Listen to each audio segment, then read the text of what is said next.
Vinnie and Matt were not prepared for Paul's Vids' arrival on the Grease and Oil podcast.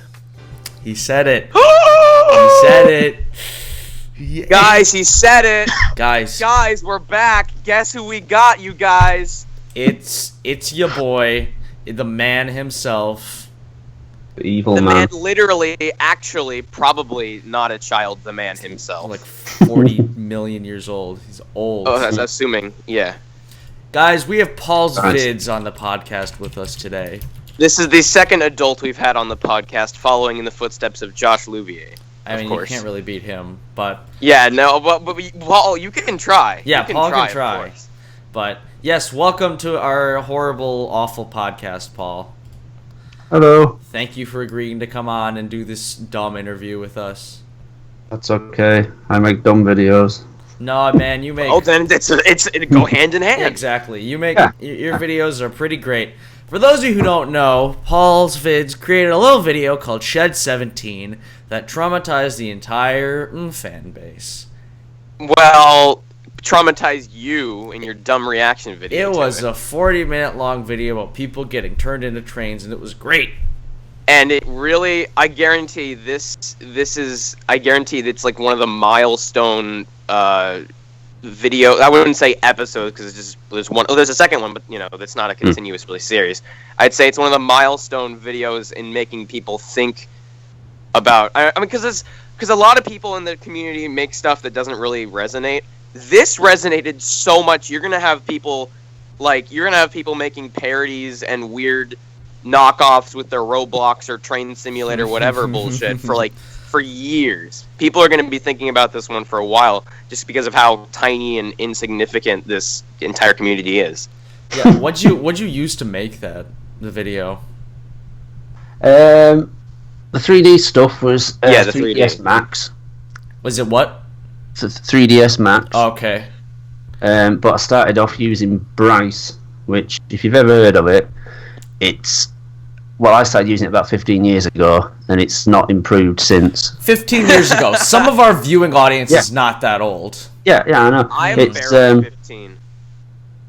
I did a Star Wars spoof 15 years ago, and it was all spaceships and stuff, and that was Bryce, and I was complaining about how long everything took to render, and my brother, who's quite good at this sort of thing, he says, "What the fuck are you doing? Just, learn something new." So as I was doing Shed, I was learning something new at the same time. Yeah, so that was one of the questions that I just came up with, because Matt has all the predetermined questions, but I just came up with one. How long was Shed 17 in production for? 2 years.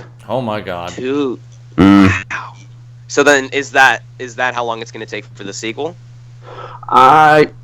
Hopefully, yeah. Hopefully no longer than that. Tying into that, we've been talking about the sequel a bit on the podcast. We've gone over some of the teams. Matt is a little obsessed. I'm very excited. I think Matt considers this sequel to be up there with the actual Thomas specials. I do. I mean, Shed 17 was better than The Great Race, so... No, the Shed 17, in sheer creativity and non-canonical nonsense, yes. Yeah. It is much better. much better. So, what I'm trying to say is that we've been looking over some of the teasers on this podcast, like the one with Oliver and Duck with the boxing gloves or whatnot. Fantastic, Mm-hmm. So, my first question is, so we don't actually know the name of it. I've been calling it Night of the Living Shed, which I really... It's Project G... It's Project G1, right? Is it? Yes. Yeah. Ooh, yeah. Confirmation. I know my stuff, Matt. You gotta study You were up. calling it Shed 18 before. I like Night of the Living Shed a lot. So some people got really angry. They want it to be called Shed 18. That's... People actually got angry? The sort of angry comments. Well, why don't you call it Shed 18? This is, 18. I know the feeling with a lot of angry comments recently. My first upload on my main account in 7 months was last night, and it was a dumb music video that I shot in June for school that I just hadn't really edited yet. And I was like, yeah, okay, I'll put it on YouTube, whatever. I'm sure people might like it. And the first comment is, after 7 months, this is what we get, in a frowny face, and it's like, I'm not like you're not my teacher. I'm not supposed to turn in homework to you, and then you're really upset when I don't do it for a while. Like, what do I owe you? I'm making a bunch of stuff right now, but he was like legitimately very upset, and there was, within 10 minutes the video had 4 likes and 3 dislikes. Like, what the hell? Also, congratulations, Vinny. You totally dated this podcast. Dude, that's what you try to do like every week. That's true. I do that. I try to keep things like, sort of mysterious when we record things. And you're like, we recorded this on February 2nd, 2016, you guys. Yep, we recorded this episode on February 2nd, guys. We took a time machine. Yes, that's how it works, you guys. We're recording these far in advance, and also not in advance, whatever the opposite. This is dumb. This is a dumb bit. This is a dumb, stupid bit. Paul, can you give us a do you think would it be a spoiler to if you gave us like a little bit of maybe a plot tease for Shed 17 to Project no more G1? than like 3 sentences. Okay. So imagine in our Wooden People universe. Yes. There's the documentary's been shown, the Shed 17 documentary's been shown, and everyone's upset. So it's meta. Okay. Ooh. It's what? It's meta. It's like the documentary exists within its own universe. Well, the documentary's been shown in the Wooden People universe on Soda. That's cool. You know what I mean? Yeah. So there's a lot of outrage. People kind of remembered what happened to Thomas and his friends, but they're still they're upset. Time's passed. This one's set modern day. So, what the hell happens? So there's a lot of finger pointing. The news channels are pointing the finger at Keith, trying to put blame on him. There's a lot of like TV trying to make up the lies about him. There's other organisations that are kind of cashing in on this. They've realised a lot of hysteria, so they're cashing in on this, and that's got something to do with the what are them 2 engines called that do the UFC fighting? Duck and Oliver. That's it. Yeah. Well done. I was going to say Toby. Never mind. So that sort of ties in with that, and then an anonymous whistleblower. The joke being that it's going to be obvious. Puns. Very nice. Very nice. Anonymous whistleblower is going to reveal more about what happened to other engines back in the time of Shed 17 and what happens to them later. So it's things like the horrible things that happened to Diesel to make him evil, and who else is involved in his little organization. I feel like this one's gonna please a lot of people, because there's always that group of fans out there that's like, we didn't include all of them in order, and you didn't also include Birdie the Bus and the Marklin engine from season 1. It's like, no, who cares? This is clearly its own take. You can't just do every single character, but there's always that one group of people like in the if anyone remembers the Transformers videos that were really popular, they were kind of the weird Shed 17 videos of the day, and how severely underappreciated they were for a while, and then they got really blown up. And I remember everyone was saying, "Oh," I looked in the comments like, "Oh, can you do Bert and Mike and Frank and Bear and Bowler and as Transformers?" Like, why would he be doing Railway series characters as Transformers? He hasn't even done Edward yet. It's like so I think if there's not too much introduction of new engines, but like there is a steady increase, I think people will actually be satisfied. Guys, the Marklin engine appeared in 6 episodes of the TV series. I know, yeah. I'm sad that I know that, but yeah, I do. Is Marklin the one without a face? Yeah. Yeah. Just the stock Marklin is the one they just sort of bought for moving stuff in the background, and everyone's like, "Oh, you can see him in the background of this one shot," and it's like, not really. But... Why does every Thomas fan have the exact same voice, Vinny? Because have you seen the Turtles' Mind tweet? with the the diagram of the brain. That is the voice that comes out of every Thomas fan that is mostly filled with depression, thoughts of girls, and anxiety. Well, can't we see Duck and Oliver pulling their coaches on their little branch line while boxing?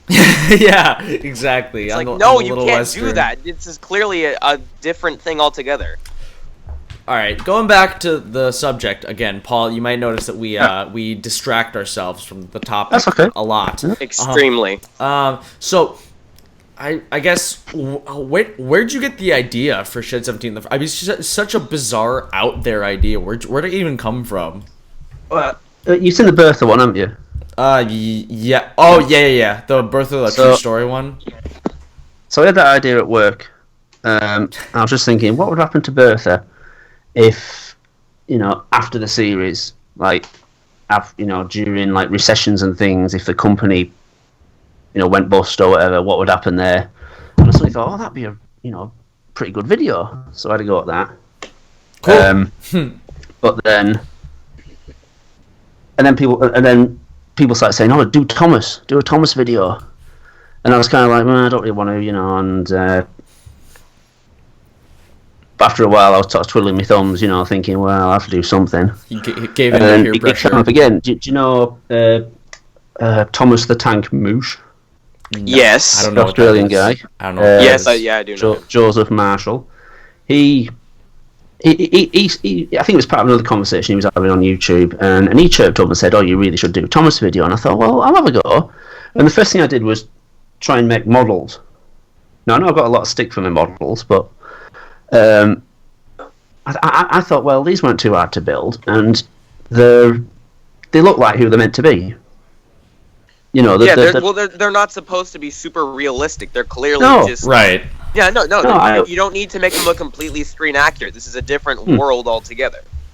Yeah, I mean, I thought about making them ultra realistic, but then all I remembered was the first 2 seasons where they were simple, models.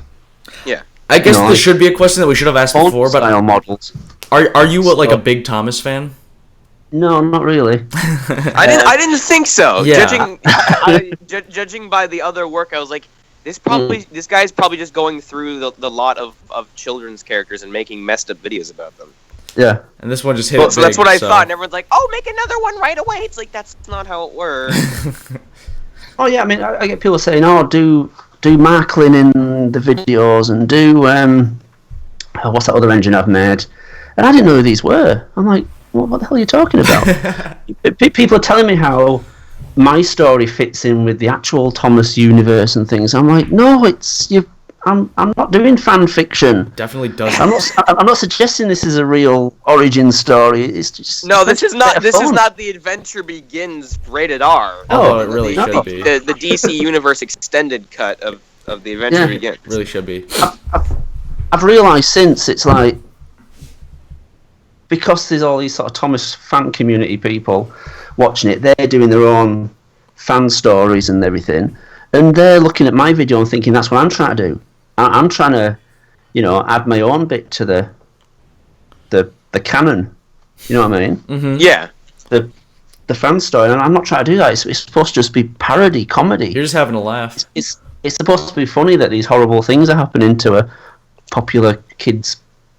Well, TV and book character. And that's definitely how I perceived it. I remember it was late October, I think, and my friend Eric Pierre, who Matt knows pretty well, he said, "Hey, Vinnie, look at this thing. It's incredible. It's blowing up. Whatever." I was like, "What is this Shed 17 thing?" So I went home. I was at my dad's art fair, and so I went home, and I watched it, and I was like, "Oh, he's bringing Hitler into this. Oh, he's doing this. Oh, this is brilliant." And by the time it was over, I was like, "Shit, I gotta watch that again." So I spent 2 hours that day rewatching it over and over again. It's like, this is so good. No one's doing this right now. Was Shed 17 supposed to be a horror, part horror, part comedy, or what were you sort of going for the genre? Well, yeah, it's supposed to be comedy. It's if you've ever seen my Twitter, I sometimes retweet these clips from old TV shows that are pretending to be the news, but they're actually just, it's all made up. It's just done for comedy. Right. So it's it was pretty clear that it was supposed to be like almost spoofing like really, really shitty like horror films and almost, but doing it not to a degree that this is actually supposed to be scary. Doing it to a degree that, hey, these are children's characters and they're getting fucked up, but wow, this is funny. Yeah. Yeah, it's. Did you? It's not. Go on. Sorry, no, sorry. You go ahead. You go ahead. No, I was just going to say it's meant to be funny, but at the same time, it's funny because it's so horrific, Yeah, exactly. But there was never a point. There's never a point when I was watching it was like, oh, he went too far. That's messed up. It was always like, yeah, that's this video is in its own universe. He can do whatever he wants, and it's one of the most creative videos that we've seen in this little bubble of weirdos online. I posted it at first without any age, restrictions. What age restriction on it? Yeah, and I was thinking, I hope this doesn't upset any kids. But I was gambling that kids would switch it off before it got nasty, because it's about 10-15 minutes of boring stuff. Yeah. Nazis and things.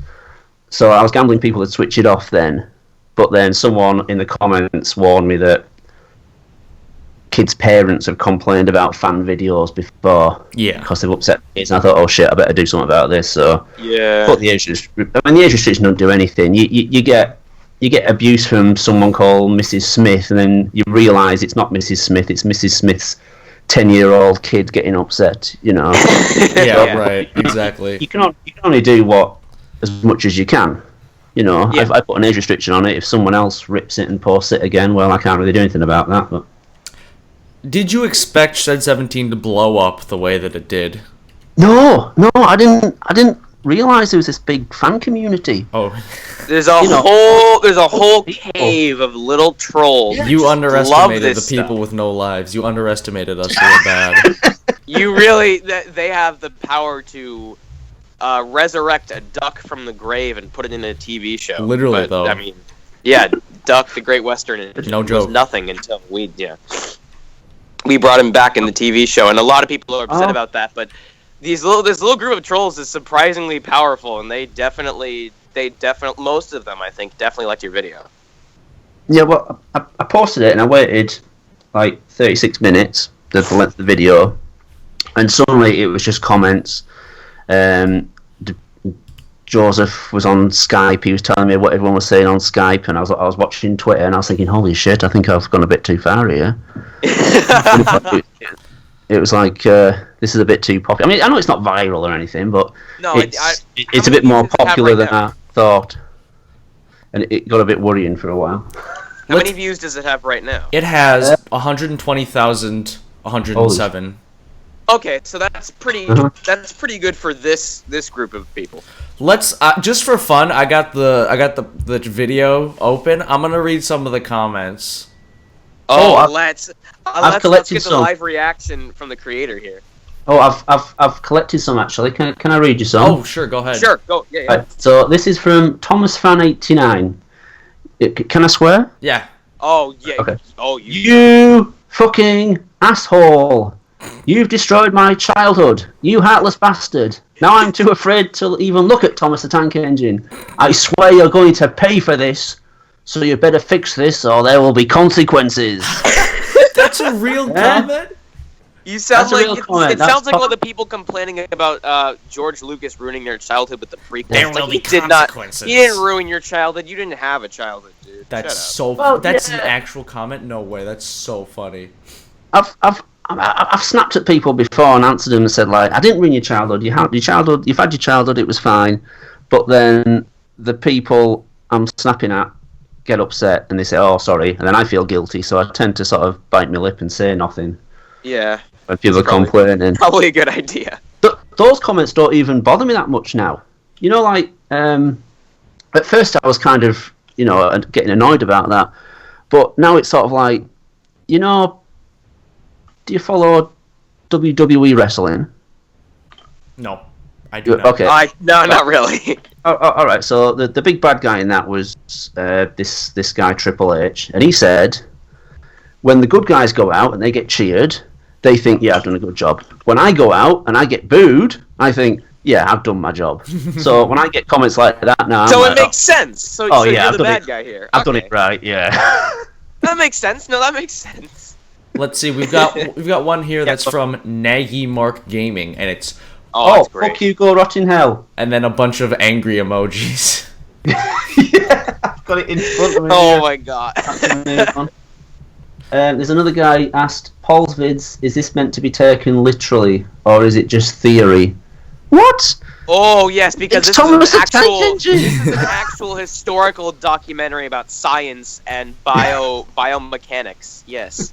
There was Yeah. one from Thomas the Cricket League that says, well, that was silly. The animation and the character designs are a bit too comical to take seriously. And what was the point of the whole skeleton bit? It works pretty well as a comedy, though.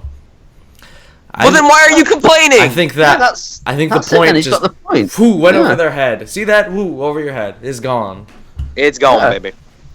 There's one from the DTM Tails the Fox, the 53 Fox. What a name.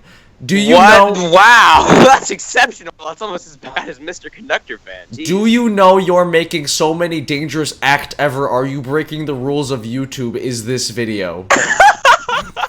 Breaking the rules of YouTube. Oh, he broke the rules. No, The rules. no diabolical anti-Semitic Thomas content.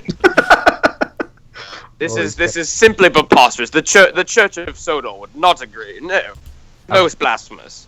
I've got one here. James Barker. That was never, and I mean never, truth.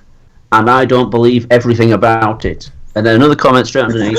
Shed 17 is not true. Well, We got Sherlock Holmes over here. Wow.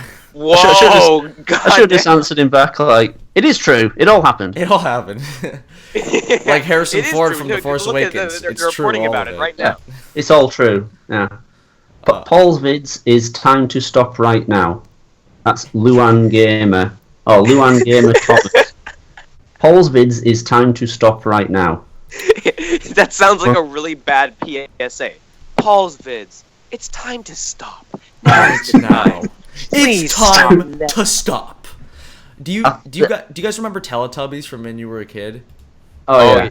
Well, yeah. There's a pitch in the comments here for a Teletubbies version of Shed 17. That's Okay, yeah, the thing that the number one thing in bad YouTube comments that doesn't just like, oh, this person's dumb, whatever, but doesn't like this one genuinely annoys me so much is when people tell you, like, don't just ask you, but like tell you, hey, here's an idea for a sequel. I'm gonna tell you all about it and the title and blah blah. It's like, am I your like people do this in the comments of the Thomas Creator Collective videos all the time. It's like, hey, I have an idea for you. Here's a title. You should use it. The Great Chase of Christmas. It's like, what? Why should I listen to you? Why are you like? It's not phrased in a way that it's like, oh, maybe you should use this. This is a good idea. It's not phrased in like this. Oh yeah, maybe kind of use it. It's phrased in a, hey, definitely use this now. If you don't, I will kill your entire family. So use this, please, now. It's so aggressive. Yeah, everyone wants me to do, what's the one we bought? Tugs. And Tugs. I've Ooh, watched I didn't some- even think of that. I've watched Tugs, and that's violent enough. Yeah, well, not only is it Fire violent and enough, but if explosions. you were gonna do that with CG, you would have to have like a damn good water system. Oh, yeah, exactly. I can't do That'd be water. so you hard can't to do render. water. I didn't That'd be think so water hard is to do. crazy. Yeah. No, I'm not going to do that now. No, and well, I mean, I think it would get a decent response, but like Thomas is Thomas. Tugs is relatively, well, I wouldn't say relatively unknown, but Thomas is like, yeah, everyone who's anyone knows who Thomas the Tank Engine is. Tugs, Yeah. it's a very specific group of people know what Tugs is. Yeah.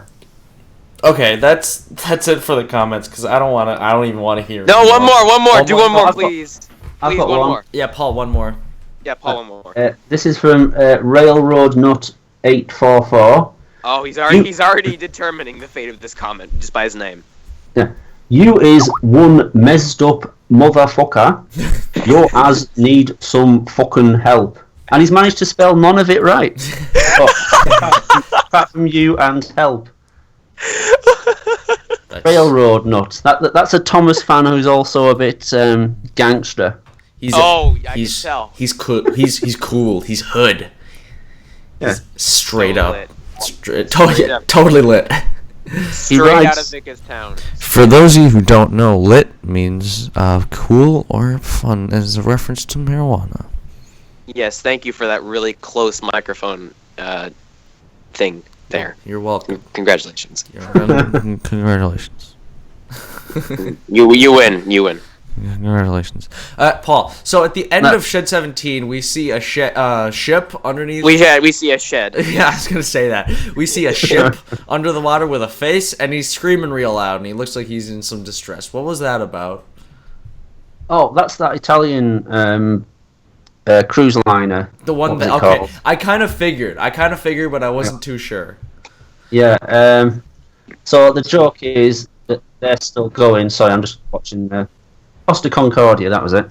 So the joke is that this has a face as well, and because it was kind of current, it was kind of at the time. Mm-hmm. Right. Well, when I did the idea, it was really current, but it was quite a while afterwards when I posted it. But so the joke is that's got a face. Of course, everyone's pointed out the obvious that the face will be underwater anyway. But it makes for a funny so maybe that's the joke. But it's a funny idea that you didn't really think about. Dude, this guy's screwed. Oh, darn it. It's supposed to be sort of something a bit current at the end, like the birth one has the Cloverfield ending. I love Cloverfield. And the reference to Skyline that no one remembers now. Cloverfield's such a good movie. I love that movie. Oh yeah. So I always watch that. The satellite. Well, I mean, because like I said, it's so the entire video is so obviously very tongue in cheek and very, hey, don't take us seriously because we're clearly joking around, and then everyone takes it seriously like you're not joking around, and it's really annoying. I'm gonna be 100% honest though. That scene where Thomas is on the train tracks and he gets hit by the train, I shit my pants when that happened. That actually scared the shit out of me. Yeah, I kind of spoiled it with the noise from the rails, the hissing noise. I know, but like I heard the noise. Well, but everyone freaks out because it's like everyone's like, "Oh, that's so unrealistic. You would have heard the train coming for 7 miles before." And it's like, well, not necessarily. I mean, maybe. I got scared because the camera like pans around and the train is like right there in front of the camera. It's like a little jump scare. That's just what scared me. You did a good job with that one. That was spooky. I got spooked. That was No, I love the handheld aspect of that little scene because he looks at the sign and it's all wobbly and it's not just, hey, you took pictures and moved it around. It's like it's got dimension to it. He walks over the fence and he's got depth to it. He hops over the fence and the fence like goes away. There is, even though it's clearly computer generated and like just stock photos and things like that, it feels like a real environment that this person is going into, and it looks really good. I also like that as a little kid, Thomas just has the face of the engine just on a little kid body. I think that's really funny. No, it's really funny. It's really funny because as soon as you see what Thomas's face looks like, you immediately go, "Oh, this is what they're doing." Yeah. Oh, and it's so funny. It's so funny. Yeah, I think everyone kind of gets it at that point when they see Thomas, the human. And at that point, you're really intrigued by, okay, so how are they gonna get the kid into the train? Yeah. And then immediately it's like, oh geez, that's what they did. And then there's explosions, and it's like, because that's why I had to rewatch it a couple times after I saw it, because like, I didn't just see that. That was so completely out of left field. What the hell? I have to watch that again now. It was so bizarre. I was like, this is brilliant. Wow. What was that line at the end of it? Like, the fat controller was never found. He would be 104 today or something like that, right? Oh, that's the sort of thing that you put in, like, at the end of a documentary or at the end of a film, isn't it? If someone's, like, end of Goodfellas, it tells you when Lado, how old he'll be when he's released. If it's something about... I definitely recognize that fact, because there are a lot of things that have that. You would be 765 if you were found. And it's like, well, that's not possible, but okay. He'll be this age when he gets parole, that kind of thing. Is that a hint of Sir Topham Hatt maybe coming back for Project G1, being real old? Well, Maybe. Ooh, spoilers. Maybe. Also, Paul, going off of Project G1 for a little bit, we heard that you are working on a Shed 17 Christmas special. Yeah, I'm hoping I'll be able to have it finished by Christmas. I'm a little bit worried. I'm rendering at the moment. Good. It just finished. That's all right. So yeah, it's a bit of a race now to try and get it finished in time. But what happens? Wooden Santa is going to answer two of the most popular questions that people ask About Shed 17? about what happened to some of the characters. Oh, gotcha. Right. So it's going to be what happened to them. It's going to be part of the new video. He's going to give us the greatest gift of all, information. Huzzah! That's true education. Merry Christmas, kids. I brought you facts. I'm a bit worried about posting it Christmas Day, though. You should I don't definitely post it Christmas Day. I might, if I get finished in time, show it to a few people and say, "Is this too much?"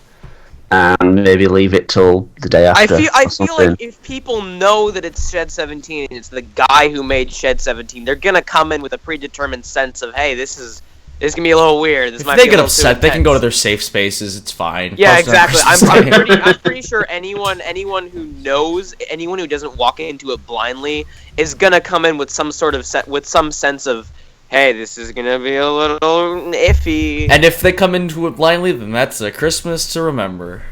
That's a Christmas miracle. Merry Christmas. So what was the Christmas. most memorable Christmas you ever had, Tommy? Well, when I was 8, I watched this Thomas video, and Santa physically abused his wife on camera for 7 minutes, and just filmed it all. And that was his Christmas message. That was it. There was no speaking. It was just that. Merry Christmas. That was my memorable Christmas. Merry Crisis.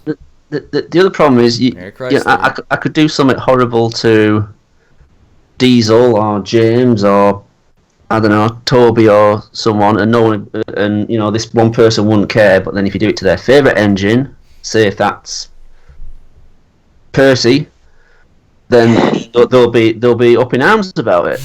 No, because you've got to be careful about that as well. Who actually takes the argument of this is my favorite engine, if you actually harm him, I will be really upset. Anyone who has that mindset is not older than 12.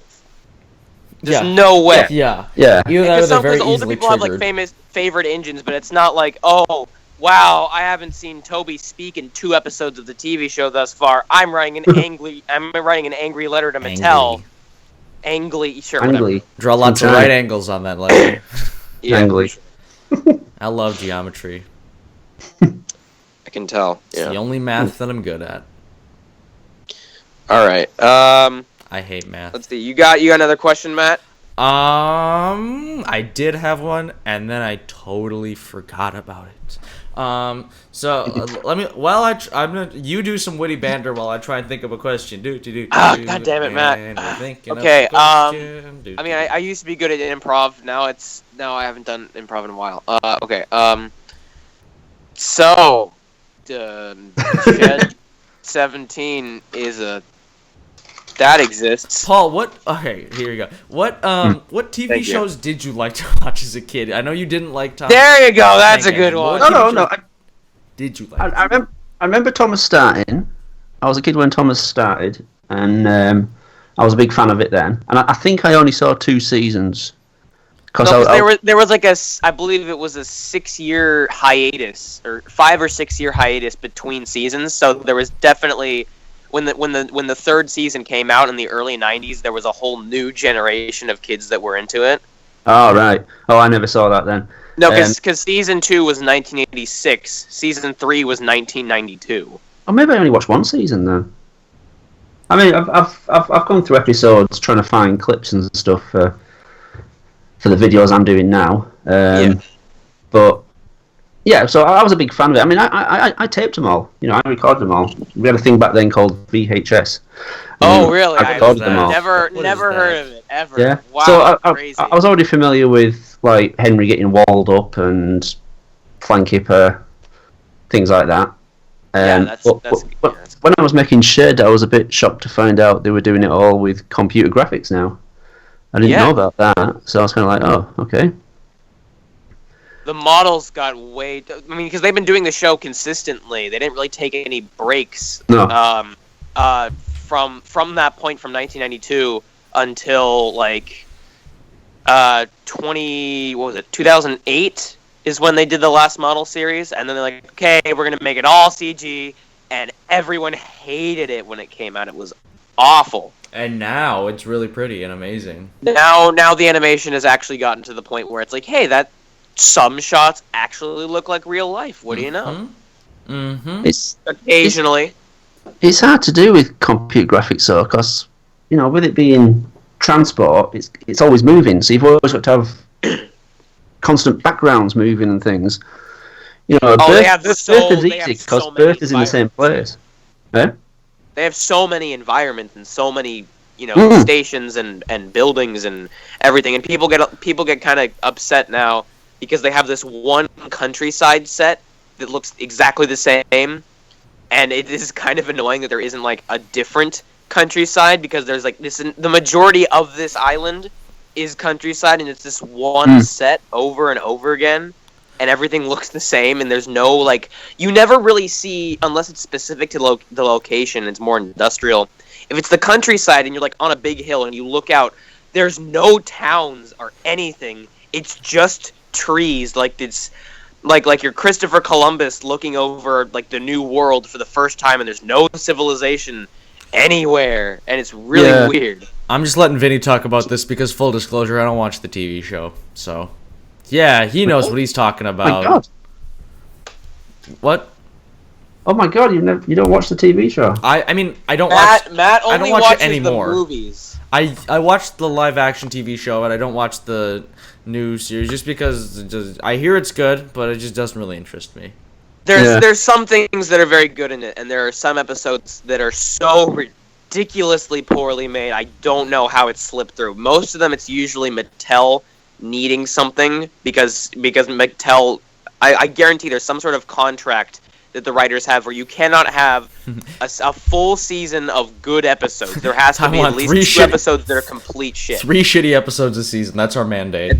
2 or 3. There's got to be some contractually obligated issue with, okay, we can't have all good episodes. We're not those people. We got to make shit sometimes. So here we go. Here's Great Race.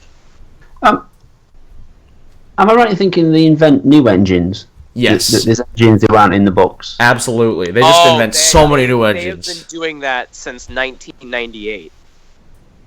Oh, Jesus. Yeah. They literally, they only made 4 seasons of the TV show that actually adapted from the books, and the 3rd season was like half adapted from the books and half adapted from the magazine stories that just were kind of made up randomness.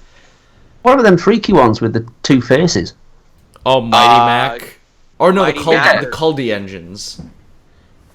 Yeah. Oh, the purple engines. Yeah. The purple engines. The purple ones.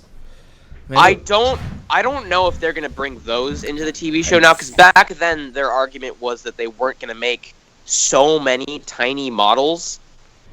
Like, because if they were models and the engines, the purple engines, the Coldy Fell engines were like really, really small in comparison to Thomas. So if they're working with models, it would have been ridiculously expensive to make a bunch. Like, the Coldy Fell has like 8 engines, and each one of them like barely, like the only one that talks is like Coldy and like Lord Harry pretty much. And if they made like 8 brand new engines that would be really expensive and really tiny to make, and they only appeared in like 2 episodes in 1 season, it would be really, really not cost effective. I also don't know why they have 2 faces. Because they need to... Okay, the thing that I don't get with it, I understand why they have 2 faces. I have no idea how it works or like why they made it so goddamn creepy. Yeah, because the other one never talks. No, their argument is that, they're mountain engines and they travel up these really steep peaks and they need to be able, they don't really have a turntable or whatever, so they need to be watching the tracks at all times. So you're telling me, so this engine sees 2 things at all times, or is this a different engine altogether? Is this a different person on the back of you? That'd be so trippy. It's really weird. Like, does one talk and the other one just sort of switches off? They've never had a TV, even in the CGI series, they've never had a TV show appearance. They've only been in this one book in the Railway series because the Reverend W. Awdry literally gave up. He said, "There's only so many things I can do with these characters, so I'm just going to forget about them." That was his quote, pretty much. Not word for word, but that's what he said. He basically said, "I can't do anything else with all these characters. I'm going to go back to Thomas and James and those guys."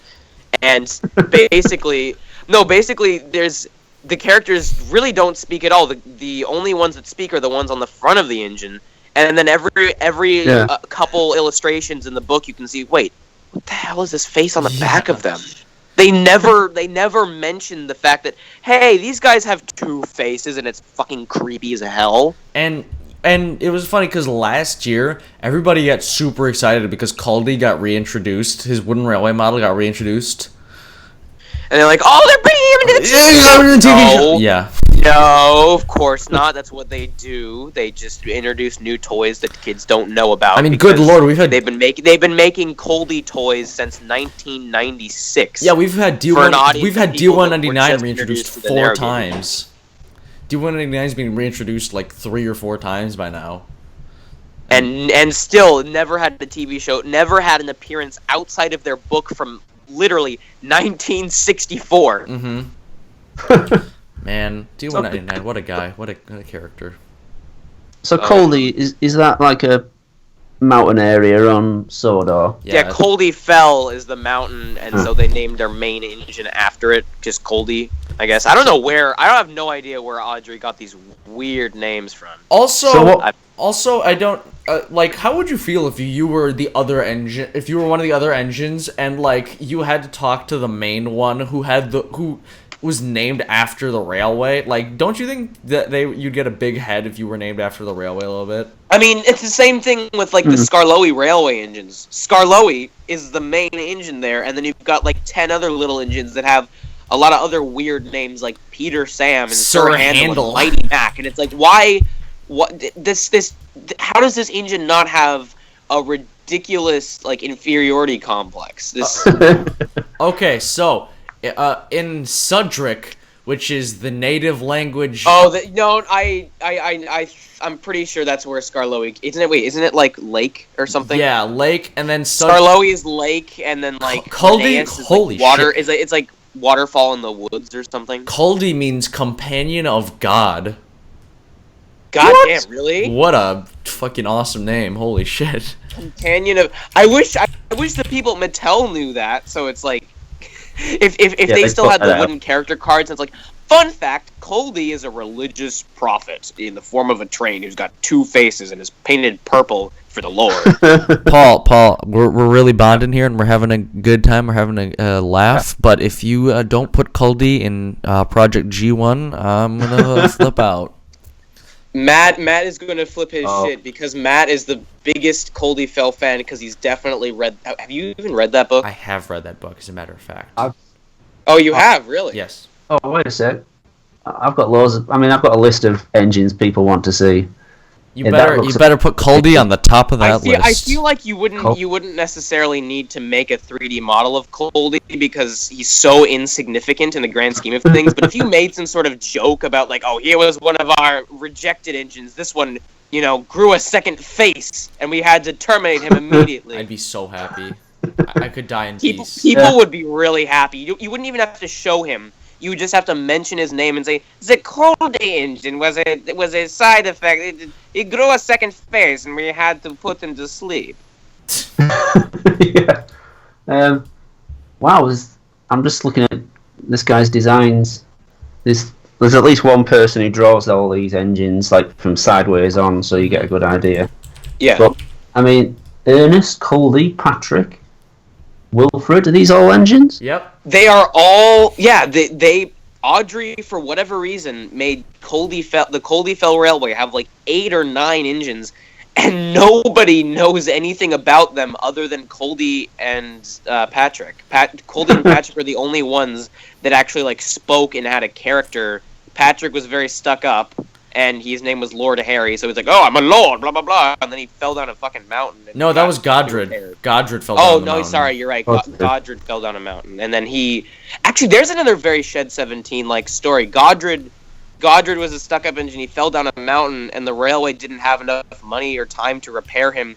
So they just left him in the back of the shed and used him for spare parts. Yeah, they took his parts, they just shoved him in the back of the shed. So Godred got smaller and smaller and smaller as the years went on until there's nothing at all. That is actually something that happened in the Railway series. Yep. What? I mean, I just dropped my phone. In the books, I mean, they brick them up under tunnels. They go and pick up new engines that have been something. I don't know. This is. I'm kind of glad Coldie Fell is like one of the least known books because holy shit, that is. There was an engine. Now that I'm thinking about it more and more, I don't think that I really understood it the first time I read it when I was little. I was like, what do you mean he disappeared? Where did he go? But like, he gets left spare parts, and then you've got like, they go and hire new engines who have just been left under tarpaulins for years. How could they like driven mad and tortured and things? You think that's bad, Paul? There was an engine called Smudger who kept derailing. Tell the Smudger story. Tell the Smudger story. He kept well, hold on. I'll read it in Duke's voice. Smudger was a show-off. He rode roughly and often came off the rails. I warned him to be careful, but he took no notice. Listen, Dookie, who worries about a few spills? We do here, I said, but Smudger just laughed. Until one day, manager said he was going to make him useful at last. Smudger stopped laughing then. He turned him into a generator. He's still there behind our shed. He'll never move again. And then it cuts to a picture of Smudger behind the shed as a generator looking real sad. So not only is this engine turned into an immobile pump just at the back of the shed, but then right after he gets turned into a pump, the railway shuts down and everyone leaves, and this engine, all the other like functioning steam engines on the railway get bought up and they're taken to other railways. Smudger is just left there in the middle of the wilderness as a steam pump and then forever. There's a landslide. Move. There's a landslide too. There's a landslide. He's buried alive, and this is all canon. This all actually happened in the Railway series. And people complain about me. Yeah, exactly. I think this is a really good. I'm glad we got on this topic because if you look at the source material that everyone holds so closely and so dear to heart, there's a lot of fucked up stuff in there. Yeah, guys, this is our official confirmation of Shed Smudger coming soon. Shed Smudger. Oh, yeah, he gets his revenge. Shed Smudger team. I think now because of this, you can't not mention Coldie and Smudger in some very brief way in this next one. You have to include them in some way. That's a good. I think I will. I'm going to have to reference him, just like one of the cruel things that happened to the engines. Vinnie, we made it. Matt, we're canon. We're canon. Hey, we did it. Oh man. This is a really fun episode. Yeah, Smudger just died behind the shed. No, I don't even know. That's the weirdest thing. I don't think he died. I guarantee he's still alive, just tormented forever. Under like 2 ton. Nobody bought Duke. Nobody bought Duke, and they just put him in a shed. That's so fucked up. I just realized when they found Duke easily could have said, "There's an engine behind my shed who's a generator." But no, he didn't say shit. He didn't. No, he just left Smudger back there. They were in a landslide. Duke fell asleep. Duke fell asleep, and then he was an engine who was in a shed, and he was all protected. Smudger is a generator who was probably wide awake in a landslide, just thinking, well, there's only so many times I can count these sheep. My God, I'm stuck here. I can't even imagine. You could do an entire 2-hour drama about a dude who is a train, who's not a train anymore, stuck in a landslide. That would be insane. And Duke didn't say shit about Smudger. Duke didn't mention any. There's been several fan episodes they went back into the woods and found Smudger and made him a really useful engine and blah blah blah.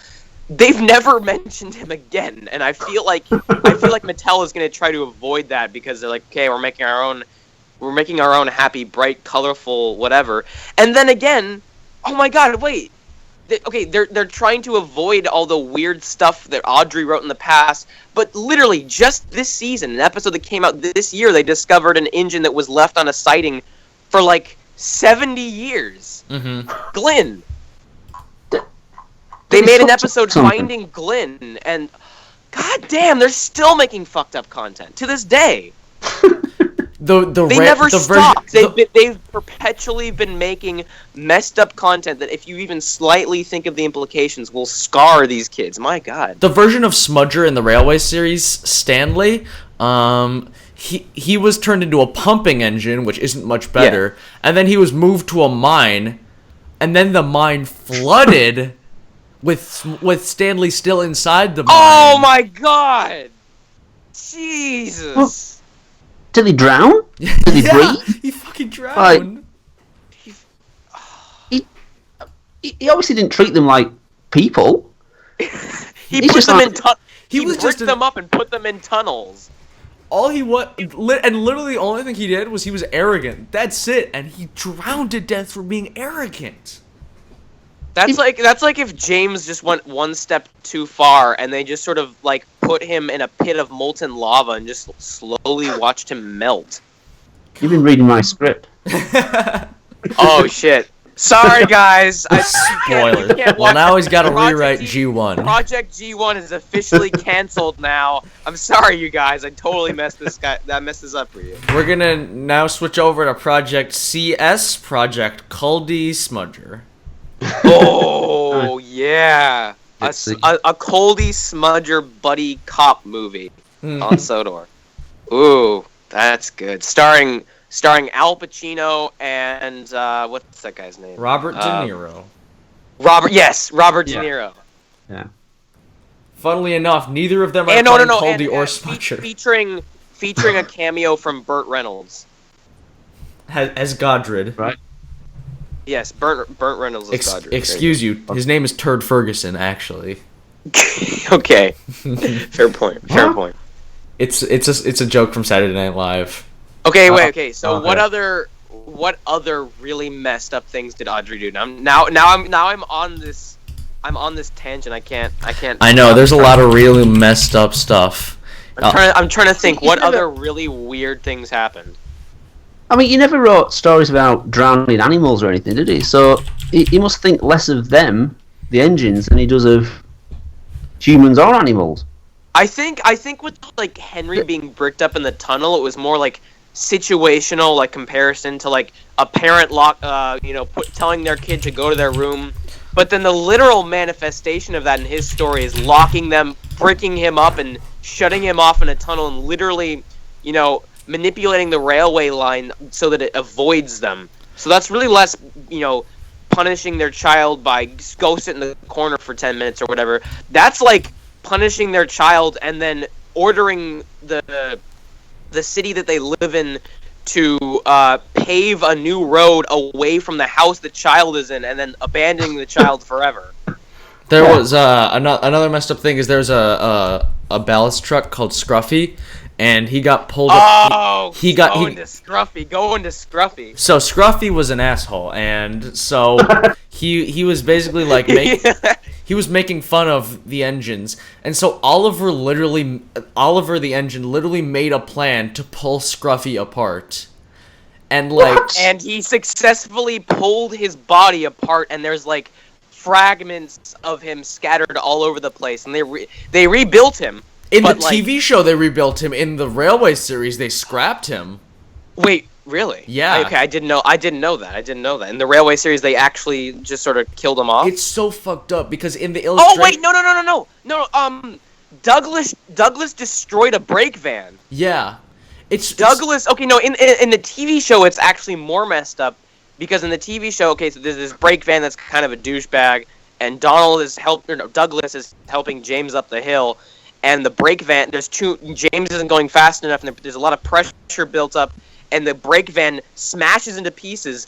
And then as soon as the brake van smashes, there's a shot of the severed, not like part of the engine or part of the brake van, just the face, just the flesh face of the engine getting pulled up by the breakdown train, and he's got a black eye, and it's just the face, just being pulled away and like put in the fucking trash bin. Jesus. And that wasn't even in like the Railway series, and they were like, "Oh, this is too graphic for kids." They put that in the TV show, in the second season of the TV show, 1986. They put that in. Yeah. Oh, I'm looking at it still. There's a crane picking up his face. Yeah. And he's got a black eye, and he's all like, "Oh fuck, man!" He's all like freaking GTFO. Yeah. So he thinks less of the engines, but he thinks even less of the rolling stock. The he trucks, literally yeah. he tears them. The engines, they can have deaths in mines, drowning. The rolling part have to be the rolling part. The rolling stock have to be teared apart limb from limb. Yeah, and it's fucked up. The illustration of him talking, Sir Topham Hatt talking to Oliver about Scruffy. And Scruffy's face is just on the ground. He's just sitting there listening to them talk about how they're gonna scrap him. He's just it's like listening to two parents arguing. All right, we'll put him up for adoption. Jeez, but first we have to rip his arms off.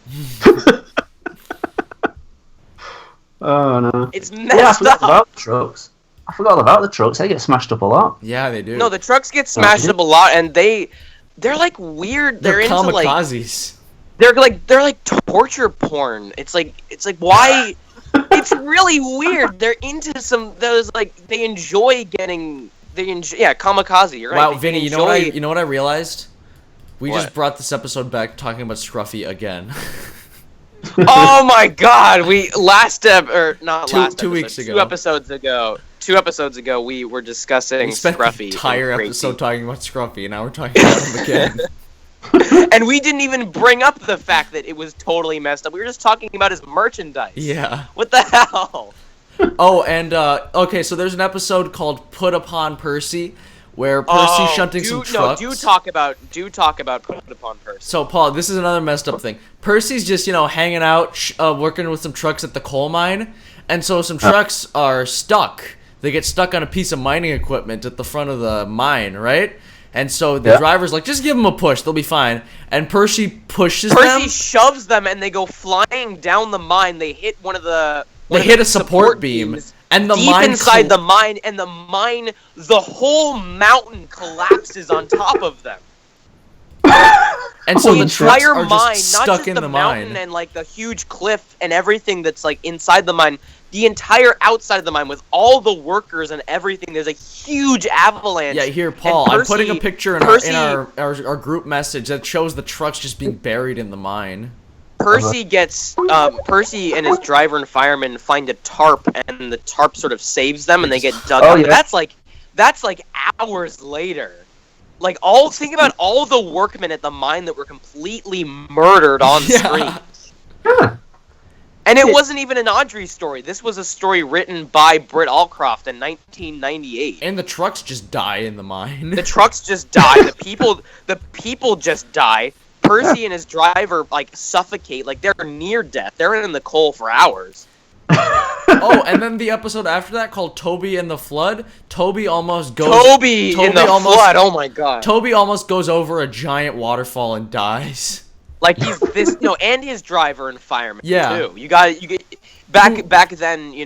Nowadays they don't even really mention the driver and fireman. It's just the engine. Back then they had the driver and fireman talking, and you were constantly reminded there were actual living people in these engines that were gonna die. Let's not forget snow. When there's a giant avalanche of snow that falls on top of Skarloey and his driver and fireman, and the only reason they survive is because they're making hot cocoa, and it creates this sort of bubble of heat. But if it was a diesel engine, they'd be fucking dead. Paul, I really hope you're taking notes on all this stuff. Basically, we will provide you with a list of episodes to watch to get inspiration for your fucked up sequel. Yeah. All right. This sounds good. This is good. I'm just jotting this down. I want to put in the Smudger idea. Smudger drowning, either being left in the wilderness to go insane, like some weird hermit, or drowning to death in a mine. Okay, so there's another episode called Rusty and the Boulder, Where there's Oh, for some reason Indiana there's just Jones. there's just a Indiana giant Jones. freaking rock on top of a cliff, and then it falls off and chases the engines around Sodor. And then basically, long story short, the episode ends with the boulder crashing into a group of sheds and a yard. And then for some reason there's they a just giant blow up. fireball explosion, like Michael Bay level explosion, and it's all practical, and it's really cool. Yeah, for some reason the sheds just explode. Wait! I'm getting really excited about this. Duncan gets spooked. There's an engine that topples off a viaduct, and you watch the engine on screen. You watch the engine topple off a bridge and plunge into a river with his driver and fireman in tow, and they basically imply that they drown to death too. Yep. Season 5 was messed up, man. We need to do like an Oscars-style tribute video with everyone who's died. Yeah, all the engines that were totally destroyed in seasons 4 and 5. Oh my god. All the destroyed trucks, engines. No, they literally go especially through the humans. They literally go through truck by truck. Every single truck. Oh, this truck was number Scruffy. 600. Oh, this was Loki. This is Dopey and Doc and Yeah, we've got to think of names for each and every one of them. You gotta think And of you gotta think of all the names, and most of them are just like the 7 dwarves. And this is Bob the Fifth. Bob the Sixth, his son. We're not quite sure how these engines procreate, but that's okay. And trucks. Well, we've done it. We've blown through an hour. We've gone. Yeah. Okay, this is. When was the last time we did an hour-long episode, Matt? I don't know. It was a long. It's been a while. So this was a very enlightening experience, and we will provide you with some sort of playlist or a list of episodes to watch that are totally messed up if you actually think about the implications. Yeah, if you want one. Yeah, definitely, yeah. All right, sounds good. This is guys. We are affecting history. Or at least the Shed 17 sequel. Oh, that's history, man. That's history. All right, Hey, thank you for listening to the Grease and Oil podcast. When would you say that G1 is coming out, Paul? A year, hopefully. All right, so if you're listening to this in December of 2017, make sure to check out the recent re-released Project G1. I'm sure it'll be having raving reviews from everyone from Roger Ebert's Ghost to the New York Times. It's going to be Smudger's Ghost. To Smudger's drowning ghost still going. And thanks for listening. Any closing remarks, Paul? Not really. Oh yeah, one thing. Just to all the complainers. Just imagine if Thomas was real, right?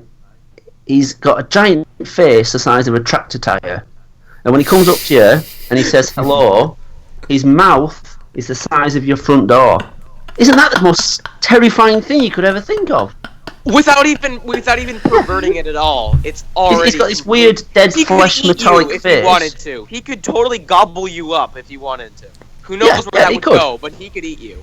He could take a big sigh and just eat a small child. He could eat the fat controller. Yeah. If he trips. If he trips wait. Then you've got Diesel 10. You've got Diesel 10, who's got a claw and he's got an actual functioning limb. That's all right. You've got enough ideas. I think we'll be good here. Guys, follow Paul. Podcast. Guys, follow Paul on Twitter at Vids Paul and subscribe to him on Twitter.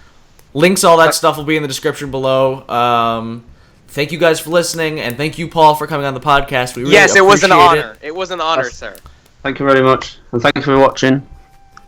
And that's it. See you guys next week. Yeah, we don't really have a clever closing line here, so screw you. Bye. Bye. Bye.